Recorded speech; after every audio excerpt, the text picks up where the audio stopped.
മുഖ്യമന്ത്രിയുടെ ശാസ്ത്ര ഉപദേഷ്ടാവ് VSSCയുടെ മുൻ ഡയറക്ടർ കൂടിയായിട്ടുള്ള പ്രമുഖ ബഹിരാകാശ ശാസ്ത്രജ്ഞൻ ശ്രീ MC ദത്തനുണ്ട് നമ്മളോടൊപ്പം. ശ്രീ MC ദത്തൻ, ഇങ്ങനൊരു അവസരത്തിലാണ് നമുക്ക് ഈ ചർച്ചയിൽ പങ്കെടുക്കേണ്ടി വരുന്നത് എന്നുള്ളത് വലിയ വേദനയുണ്ടാക്കുന്ന കാര്യമാണ്. പക്ഷേ ഇന്ന് മുഖ്യമന്ത്രി വലിയ രീതിയിൽ നമ്മളെ നയിച്ചുകൊണ്ട് ഈ ഒരു ദുരിതത്തിലും നമുക്ക് വലിയ രീതിയിൽ ക്യാപ്റ്റനായി നിന്നുകൊണ്ട് തന്നെ മുഖ്യമന്ത്രി അടുത്ത ഘട്ടത്തിലേക്ക് കടക്കുന്നതിനെക്കുറിച്ചൊക്കെ പറയുന്നുണ്ടായിരുന്നു. നമുക്കിപ്പോൾ എന്താണ് സംഭവിച്ചത് എന്നറിയേണ്ടതുണ്ട്.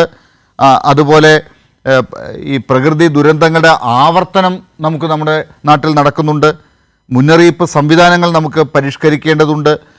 അതിതീവ്ര മഴ എന്തുകൊണ്ടാണ് നമുക്കിവിടെ പ്രവചിക്കാൻ പറ്റാത്തത് എന്നുള്ളതിനെക്കുറിച്ച് അറിയേണ്ടതുണ്ട്. ഇതൊക്കെ ഇന്ന് മുഖ്യമന്ത്രി ഈ ഘട്ടത്തിലും അത്ര ഗൗരവമായി തന്നെ എടുത്ത് പറയുന്നുണ്ടായിരുന്നു.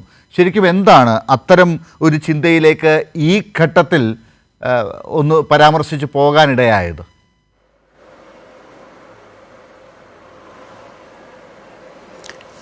ഇന്നലെ മുഖ്യമന്ത്രി ഈ വിഷയത്തെക്കുറിച്ച് അദ്ദേഹത്തിൻ്റെ ക്യാബിനിൽ വിളിച്ച് ഞാനുമായിട്ട് വളരെ വിശദമായിട്ട് സംസാരിക്കുകയുണ്ടായി. ആ സംസാരിച്ച സമയത്ത് നമ്മുടെ ഇതിനു വേണ്ടിയിട്ടുള്ള ഒരു ശാസ്ത്ര institute four climate change studies ICCS എന്ന് പറയുന്ന ആ ഇൻസ്റ്റിറ്റ്യൂഷൻ കോട്ടയത്താണ്. അതിൻ്റെ പഠനങ്ങളും ഇതുപോലെയുള്ള ദുരന്തങ്ങൾ വരുമ്പോൾ മുൻകൂട്ടി നമുക്ക് അറിയാൻ സാധിക്കത്തക്ക രീതിയിലുള്ള ഒരു സാധ്യത കണ്ടെടുക്കേണ്ടതിൻ്റെ ആവശ്യത്തെക്കുറിച്ചും പറഞ്ഞു. അതിന് വളരെ എലാബറേറ്റ് ആയിട്ടുള്ള ഗവേഷണങ്ങളും മോഡലിങ്ങും അനാലിസിസും ചെയ്യേണ്ടതുണ്ട്. നമുക്കിപ്പോൾ ആ ഇൻസ്റ്റിറ്റ്യൂട്ട് നല്ല രീതിയിൽ പ്രവർത്തിച്ച് തുടങ്ങിയിട്ടുണ്ട്. അതിനാവശ്യമായ സയൻറ്റിസ്റ്റും ഒരു പെർമനൻ്റ് ആയിട്ടൊരു ഡയറക്ടറൊന്നും ഇല്ലാതിരുന്ന ഒരു കാലഘട്ടമായിരുന്നു. പക്ഷേ ഈ കഴിഞ്ഞ 2 വർഷമായിട്ട് ആ സ്ഥാപനം നന്നായിട്ട് പ്രവർത്തിക്കുകയും അത് ഒരു നല്ല രീതിയിൽ വന്നിരിക്കുന്നുണ്ട്. നമുക്ക് ഇനി സാമ്പത്തിക ശേഷി ഉണ്ടാകുകയും പുതിയ ഇൻസ്ട്രുമെൻറ്റുകളും ഉപകരണങ്ങളും വാങ്ങുകയാണെന്നുണ്ടെങ്കിൽ നമുക്ക് നല്ല രീതിയിൽ അതിൻ്റെ പഠനം മുന്നോട്ട് കൊണ്ടുപോയി ഇതുപോലെയുള്ള ദുരന്തങ്ങളെക്കുറിച്ച് നമുക്ക് മുൻകൂട്ടി കണ്ടുപിടിക്കാൻ പറ്റുന്ന ഒരു സാഹചര്യത്തിൽ എത്താൻ കഴിയും എന്നാണ് ഉറച്ച വിശ്വാസം. ഇത് അദ്ദേഹത്തെ ധരിപ്പിച്ചപ്പോൾ അതിന് വേണ്ടത് എന്താണെങ്കിലും ഒരു പ്രപ്പോസൽ, ഒരാഴ്ചയ്ക്കകം ഒരു പ്രപ്പോസൽ കൊടുക്കണമെന്നും ആ പ്രപ്പോസൽ ആവശ്യമുള്ള കാര്യങ്ങൾ യുദ്ധകാലാടിസ്ഥാനത്തിൽ നൽകുന്നതായിരിക്കുമെന്നും പഠനങ്ങൾ തുടങ്ങിക്കൊള്ളുമെന്നും അദ്ദേഹം പറഞ്ഞു കഴിഞ്ഞു. നമ്മളിപ്പോൾ അതിൻ്റെ ജോലിയിലാണ്. ആ സയൻറ്റിസ്റ്റിനെയും അവിടെയുള്ള ആൾക്കാരെയും എല്ലാം കൂട്ടിയിട്ട് ഈ അടുത്ത ആഴ്ച ഒരു വളരെ വിശദമായ രീതിയിലുള്ള ഒരു ഡിസ്കഷൻ പ്ലാൻ ചെയ്തിരിക്കുകയാണ്. ആ ഡിസ്കഷന് ശേഷം അദ്ദേഹത്തിന് ഒരു റിപ്പോർട്ടും പ്രപ്പോസലും കൊടുക്കുന്നതായിരിക്കും.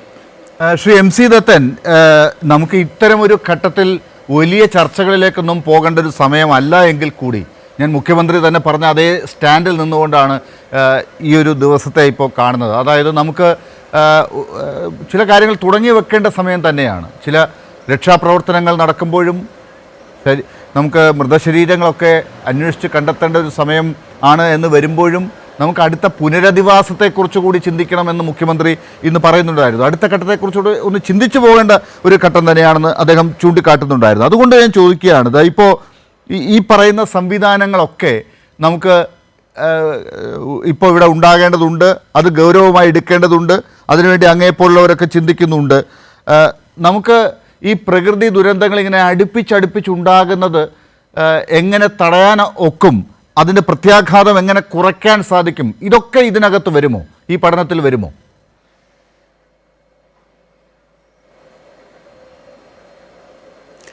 അതേ, പ്രകൃതി ദുരന്തങ്ങളെന്ന് നമ്മൾ പറയുമ്പോൾ പ്രകൃതി ദുരന്തങ്ങളെ നമുക്ക് പൂർണ്ണമായിട്ടും മനുഷ്യന് തടയാൻ സാധിക്കില്ല.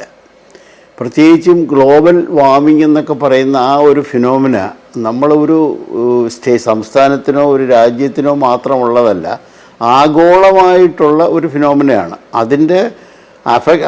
അതിൻ്റെ അഫക്ഷൻ നമുക്കും വന്ന് വരുന്നതാണ് ഇവിടെ ഉള്ള കാര്യം. പക്ഷെ നമുക്ക് ചെയ്യാൻ പറ്റുന്നത്, ശാസ്ത്രീയമായിട്ട് നമുക്ക് ചെയ്യാൻ പറ്റുന്ന ഏറ്റവും വലിയ കാര്യം ഈ സംഭവിച്ച 18-ലും 19-ലും ഇപ്പോഴും ഒക്കെ നമുക്ക് സംഭവിച്ചിട്ടുള്ളത് അതിശക്തമായ മഴയാണ്.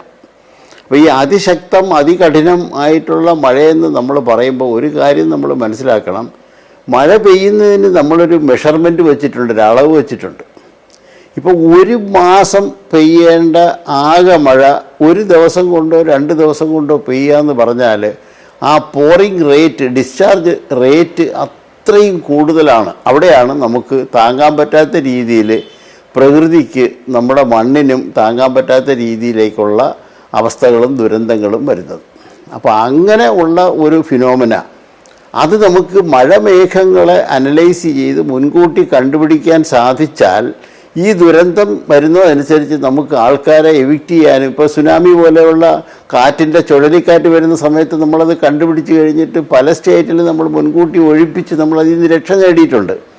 അതുപോലെ ശാസ്ത്രീയമായിട്ട് മഴമേഘങ്ങളെക്കുറിച്ച് കൃത്യമായിട്ട് അനലൈസ് ചെയ്ത് അതിൻ്റെ തീവ്രത, അതായത് എന്തുമാത്രം നീരാവി അതിൽ കെട്ടി നിൽപ്പുണ്ട്, ആ മഴമേഘത്തിൻ്റെ ക്ലൗഡിൻ്റെ ഹൈറ്റ് എത്രയാണ്, അത് കണ്ടൻസേഷൻ അല്ലെങ്കിൽ പ്രിസിപ്പിറ്റേഷൻ തുടങ്ങിക്കഴിഞ്ഞാൽ എത്ര ഫാസ്റ്റായിട്ട് അത് പ്രിസിപ്പിറ്റേറ്റ് ചെയ്ത് ആ നീരാവി വെള്ളത്തുള്ളികളായിട്ട് എത്ര ഫാസ്റ്റായിട്ട് മാറും, ഓരോ മണിക്കൂറിലും എന്തുമാത്രം വെള്ളം ഡിസ്ചാർജ് ഉണ്ടാകുമെന്നുള്ള കാര്യങ്ങളെക്കുറിച്ച് നമുക്ക് മനസ്സിലാക്കാൻ സാധിച്ചാൽ നമുക്ക് മുൻകരുതലെടുത്ത് ആൾക്കാരെ രക്ഷിക്കാൻ സാധിക്കും.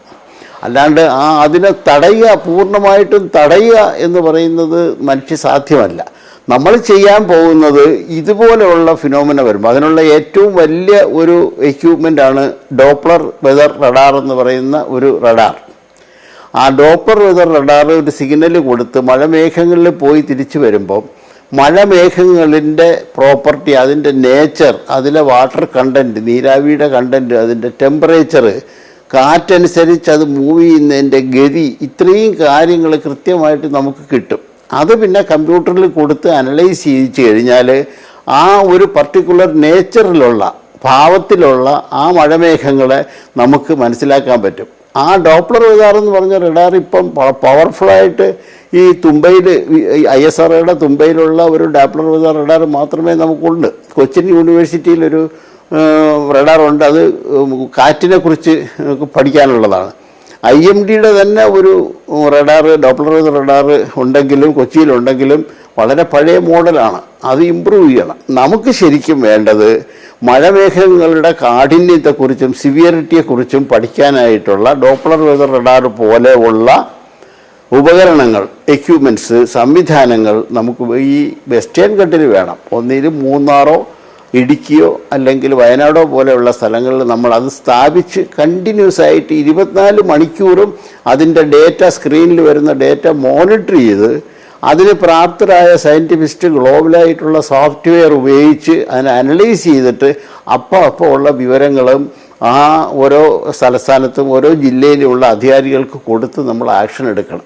അതാണ് നമുക്ക് ചെയ്യാൻ പറ്റുന്ന ഒരു പ്രധാന കാര്യം. അപ്പം അങ്ങനെ ഒരു സംവിധാനം നമുക്ക് ഉണ്ടായിരുന്നെങ്കിൽ 2018 ഇതുപോലെ മഴ പെയ്തു, ആ മഴയുടേത് നമ്മൾ എടുത്ത് ആ ക്ലൗഡിൻ്റെ പാറ്റേൺ നമ്മൾ മനസ്സിലാക്കിയിട്ടെങ്കിൽ അത് നമുക്ക് റെഫറൻസായിട്ട് സൂക്ഷിക്കാം.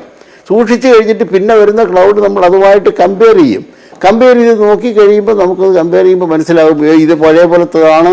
അങ്ങനെയാണ് നമ്മൾ എപ്പോഴും സയൻറ്റിസ്റ്റ് സ്റ്റഡി ചെയ്യുന്നത്. പ്രകൃതി ദുരന്തങ്ങളെക്കുറിച്ച് സ്റ്റഡി ചെയ്യുമ്പോൾ പഴയ കാലത്ത് നമുക്ക് അനുഭവിച്ചിട്ടുള്ളതിൻ്റെ ഡേറ്റ റീകാൾ ചെയ്ത് അതുമായിട്ട് താരതമ്യപ്പെടുത്തിയാണ് നമ്മൾ ചെയ്യുന്നത്. യെസ്, തീർച്ചയായും ശ്രീ MC ദത്തൻ, ഒരുപക്ഷെ അത്തരം കാര്യങ്ങൾ നമുക്കിപ്പോൾ പറഞ്ഞു തരേണ്ട സ്ഥാപനങ്ങളും ഒക്കെ നമുക്കുണ്ട്. ജിയോളജിക്കൽ സർവേ ഓഫ് ഇന്ത്യയുണ്ട്, കേന്ദ്ര സ്ഥാപനങ്ങൾ വേറെയുമുണ്ട്, IMD പോലുള്ള സ്ഥാപനങ്ങളുണ്ട്. ഇതൊക്കെ അവരും നമുക്ക് തരേണ്ടതുണ്ട്. നമുക്ക് ചിലപ്പോൾ അതിലൊക്കെ ഈ ഒരു വലിയ രാജ്യമായതുകൊണ്ടായിരിക്കും അതിൽ പരിമിതികളൊക്കെ ഉള്ളതുകൊണ്ട്, കേരളത്തിന് കൂടുതൽ ആവശ്യങ്ങൾ ഈ കാര്യത്തിലുള്ളത് കൊണ്ടും ഈ പ്രകൃതിയുമായി ബന്ധപ്പെട്ട് കൂടുതൽ ഇടപെടലുകൾ നമുക്ക് നടത്തേണ്ടി വരുന്നത് കൊണ്ടും കാലാവസ്ഥാ വ്യതിയാനം നമുക്ക് കൂടുതൽ ബാധിക്കുന്നത് കൊണ്ടുമൊക്കെ ആകാം ഒരുപക്ഷെ ശാസ്ത്ര ലോകം അങ്ങയുടെയൊക്കെ നേതൃത്വത്തിലൊക്കെ ഇങ്ങനെ ചിന്തിക്കണം എന്നിപ്പോൾ മുഖ്യമന്ത്രി പറയുന്നതിനിടയാക്കിയിട്ടുള്ളത്.